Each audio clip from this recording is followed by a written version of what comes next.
Hello, fellow compatrons. Be sure to go ahead and get yourself some merch. Slicing the cake horizontally since 2015. Be sure to go ahead and get yourself your very own t-shirt. Link is in the description down below. Hello, fellow compatriots, and welcome to yet another review. Today we're going to be taking a look at Prototype Pohatu, also known as Kick. This is a Boneheads of Voodoo Island inspired creation, and heavily based on the concept art for what Pohatu was originally going to look like. Credit of the design goes to Christian Faber. He drew it, I just simply built it. Now, with that out of the way, let's go ahead and take a closer look. Now, I can't put him on the rotating stand because that uses a Power Functions motor, and I made it out of Technic. Yeah, the rotating stand is made out of Technic. So when the motor is used on another figure, I cannot use the rotating stand. So I'm sorry, but got a side view here. See how everything goes. So you get a picture, and you can connect the connector on either shoulder. I just prefer to put it on his right shoulder. Well, yeah, you got a look right there. Now, I built him in a way as if he were to be built in 1999, 2000, in the early 2000s. Let's just say early 2000s. Between 2000 and 2001. Now, of course, he does have the Kamau, which came out in 2004. And these CCBS pieces that didn't come till later, along with the new Paro Claws. I am aware of that.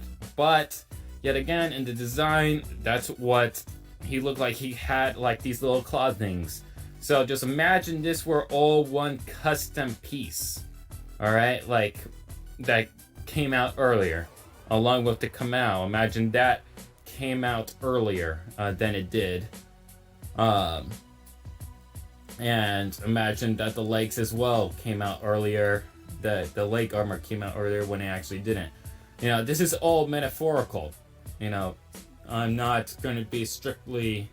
I might someday do a MOC where I strictly try to use parts that were only available in a given year.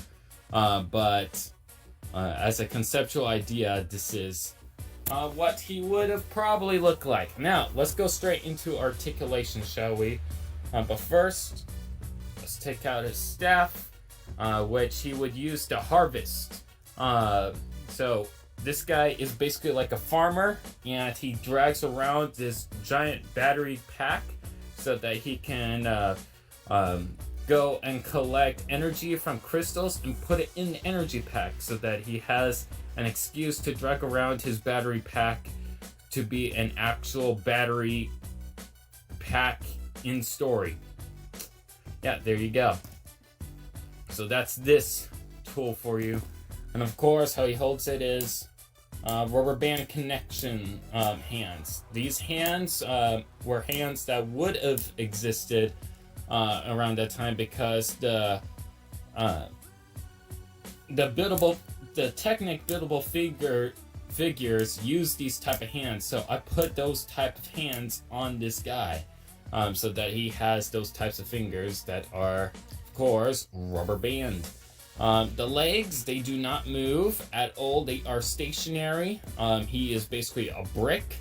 The arms move forward and back, and they go up, down, as you expect, with the wrist rotation, and the head can turn all the way around. Now, because it's just an axle on a ball joint, you can pop it off easily. I mean, if you be too rough with it. But the thing is, though, this guy's durable. He's not gonna fall apart at all, except for his head, like I said earlier. But he is stable. He will not fall apart, so you don't have to worry about anything about that. He does have a connector port right over here, in case if you want to put him, hook him up to the battery pack, which here is the battery pack, which is also used as a harvester. So when he collects the crystals, all the energy of the crystals goes through here. So yeah, this is the battery pack. Doesn't look too spectacular. But you just hook them up right in there. But before you do that, hold on. You may have noticed the levers are in the wrong orientation. It's simple fix. Just disconnect one. I prefer to do the right leg, but yet again, if you build this guy, you know, do whatever you want with it. Yeet him across the room, I don't care. But there you go. You got that. And all thing you had to do is just hook him up onto here. And hook him up to there. Now he walks fairly quick. You don't have to have him hold onto this, but I just like to because it adds a little bit of realism, like as if he's actually pulling it rather than, oh, I'm just having it connecting it to my butt as I go ahead and carry it across the fields. No, you know, he actually pulls it, and I'm not so sure how he would do in this area, but not so well. But he does walk, as you can tell. And there we go, he's off. Get back up. At one point, however, he was able to walk backwards, which was funny. But because of the battery pack, it's kind of harder for him to walk backwards.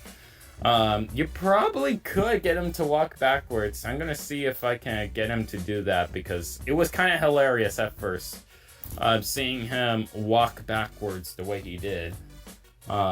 When he was still in development. Yeah.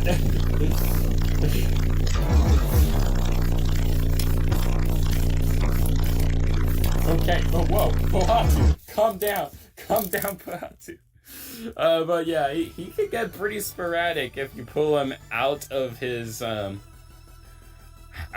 little safety thing. To keep him from going on a murderous rampage like you saw. But yeah, he's very fun to see him walk around.